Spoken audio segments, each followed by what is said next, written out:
You are sending too many emails. You're gonna annoy people. You're gonna damage your deliverability. People keep saying those things. And in this video, I'm gonna show you why this is just not true, and in many cases might be holding you back from realizing the maximum revenue that your brand should be making through email, SMS, and all lifecycle marketing related channels. Hey guys, as you may know, my name is George Kapernaros and I run Yocto. We're a lifecycle marketing agency and a Klaviyo elite partner. This means we are at the very top of Klaviyo's partner ecosystem. We have the highest point of leverage in the company, and we've seen a lot. And one of the things we aspire to do as a company, and I aspire to do personally, is that I want to be reasoning through first principles, not through analogy, not through best practice. And the thing is, in our line of work, there's a lot of people that are just repeating best practices like don't send too many emails, you're gonna do damage, you're gonna land on spam, and all of those things, without actually taking the time to deconstruct the best practice and see if it holds up. In this video, we're gonna see that the very common case of sending too many emails frustrating people is just not true. And the root cause of the problem, when you have spam issues, when you see low engagement rates, is actually something else entirely. Okay, let's think through sending frequency through a first principles lens. The first fact, for people to purchase what it is that you're offering, they have to know it exists or they have to remember it exists, right? Otherwise, they can't buy. I think this is self-evident. To know about your offering or to remember about your offering, they of course have to see some sort of message by you. You have to get in front of them in some capacity. This is why companies run marketing campaigns. In our context, which is email, SMS, and generally lifecycle marketing services, for them to see a message by us, we have to send it. Right? So unless we send the message, they won't see our offering, and unless they see our offering, they won't remember what it is that we offer, and hence they won't purchase from it. And if you really take those three facts and think about them, it becomes obvious that the more you send, the more chances you create for people to see and purchase. And I say chances because, of course,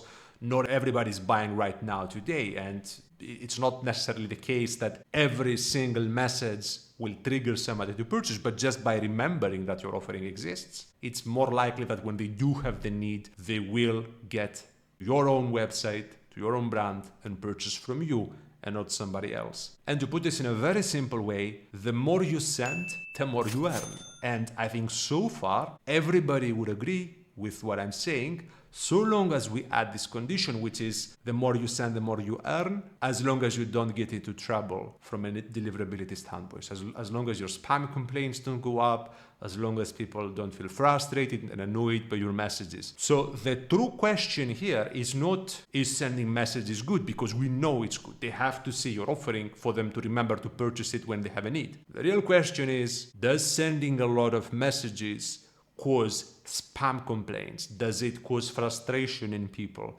And my thesis in this video is that it doesn't. It's something else entirely that does. And we're gonna show a real client example to prove my point.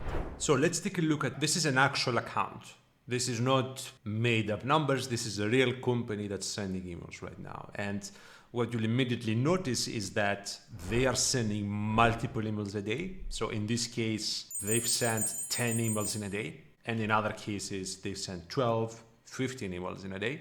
And those emails are actually going out to the same segments. And what you'll see is that they are spread out throughout the day, of course. They're not like all sent at the same time, but they have small time gaps in between. And just like from an engagement standpoint, what you see is that they are actually having fairly healthy metrics. Click rate is of course lower than what you would want and what you would expect, but given the sheer volume of emails they're sending, it is actually looking way better than many other brands that have significantly the frequency compared to this.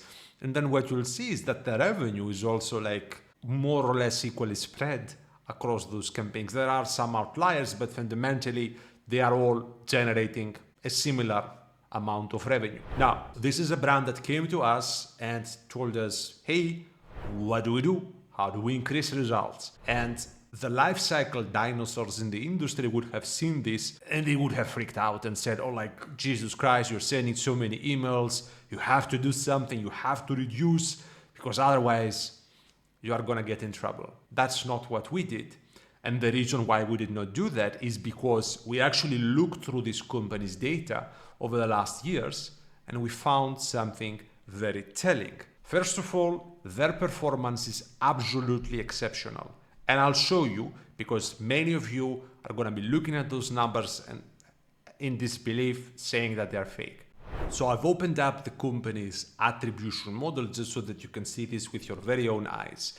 They are excluding opens completely, excluding bot clicks. They're tracking clicks only on a one-day window, which is a very short conversion window, and yet they're generating more than half of their business through those emails. All of those big companies that you're seeing out there, the beautifully branded companies that we all admire and we all love and want to work with. And I know because I've actually worked with many of them, they don't have results like this. They don't have results like this even when they include opens, even when the attribution window is much longer than a single day. So when you look at this as a lifecycle marketer, you should be humble enough to recognize that probably this company knows something that you don't. So when you analyze the data of this company, what you see is that it's very obvious that the more they send, the more they earn. And on top of this, it is very obvious that the correct thing for them to do is even increase the sending frequency that they have throughout the day, but optimizing the gaps, the time gaps between the sends that they have, because that's actually what correlates with the most efficiency in the emails. When they send them too close to each other, they cannibalize. When there's a good spread throughout the day, the larger the portion of the day that they cover, basically, the more revenue they will create in total. So this is our recommendation to them. And of course, I've satisfied now the first condition, which is, do you really earn more when you send more? And I've showed you a real example, which kind of proves my point. Even though you will likely be tempted to say that, okay, is this maybe an isolated case? No, it's not. This is an extreme case, and extreme cases are helpful so that we can get a point across. But it has been the case across every company that I've worked with, especially the larger companies. They have extremely high sending frequency. The second condition to what I said at the beginning of this video was that this should result in low spam complaints, right? Otherwise, it will over time self-destruct and cause deliverability issues that will collapse revenue and the whole thing will go to waste. So what I'm going to do next is I'm going to take a look at two postmaster accounts. One, I'm going to look at this company, and secondly, I'm going to look at a company which is sending approximately 30 emails a month. And when I say 30 emails, I mean people receive 30 emails, not 30 emails spread across different cohorts. And let's take a look. Do those companies have spam complaints? So this is this company's Google Postmasters account, and the reason why I'm doing this is so that we can actually see, does sending 10 emails in a day or like 12 emails or 15 emails in a day actually cause spam complaints? And what you'll see is that they're typically well below the threshold of what Google considers to be good.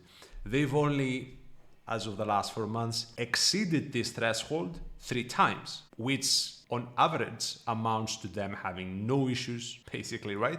Because you can, of course, exceed the threshold. You don't immediately go to spam jail. It's more about how your sending behavior and data performs over time. So we can see that this company has basically no spam complaint issues at all. They're actually doing very well, all things considering how much volume they have. And let's take a look at another company. This is the company where I said that they're sending 30 emails a month to the same people. Take a look at this. They've never actually went above the threshold. So you can see that high sending frequency is not necessarily the reason why people report your emails as spam. And I could show you more examples over and over and over again to prove my point. But what I'd like you to think through is, these people that are receiving those emails, are they not the exact same people that will take 8 hours in a single day binging a Netflix show? Are they not the same people that will go to cinema and sit down for 3 hours to watch a movie? Are they not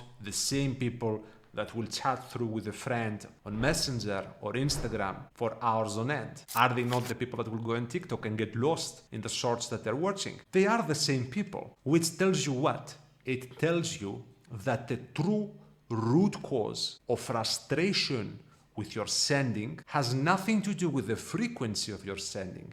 It has to do with the repetitiveness, the lack of interest in what it is that you're saying, and ultimately the boredom that it creates. So if you really think this through, and if you deconstruct sending frequency, you'll arrive back to where I landed at the beginning of this video. The more you send, the more you will learn. It's just that what you send has to be interesting to the people that you're targeting.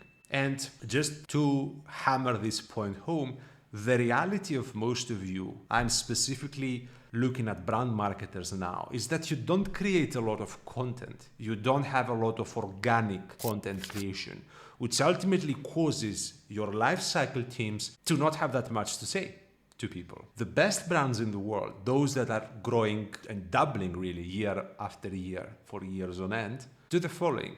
They have a very strong content production loop. And of course, much of the content goes to paid ads, right? Like there's no question about it. But they will also have content creators that they will go out of their way to acquire and train and onboard to the brand, that are just constantly producing reasons for them to reach out to their customers. And I know that you're like examples and you want to be kind of having a reference points to what it is that you're hearing. So I'm going to show you like an actual example from a real brand. This is not the brand that sends 15 emails a day, just to be clear, but just so that you have a sense of what I'm really talking about here.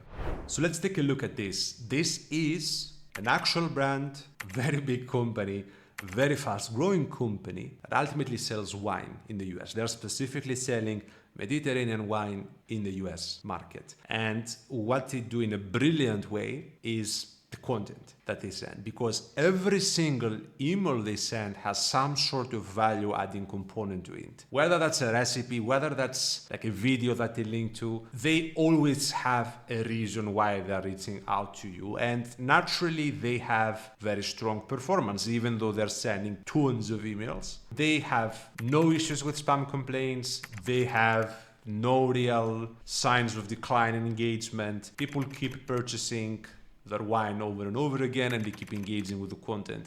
And as you can see, like there's a bunch of people in their blog. So the reason why this happens is because they literally have people going out of their way in the Mediterranean to find those creators and create content around them, which they then use in their blogs, they use in their videos, share through and distribute to their emails. So for them, it's okay to be sending a lot of emails. It's okay to be very actively trying to engage with your inbox simply because they have something to say. The reality is that most brands don't, which is why when their sending frequency goes up, they start getting in trouble. So try to be like this company. Try to have a reason why you are reaching out, and your sending frequency is gonna be fine. You won't necessarily need to worry about sending too many emails. As long as what you send is interesting and relevant, it's almost a complete non-issue. You saw this. I showed you a brand, 12 emails in a day, 0 issues with spam. If your brand has issues with spam, it probably has to do with the type of content that you're sending, ultimately. I hope this was helpful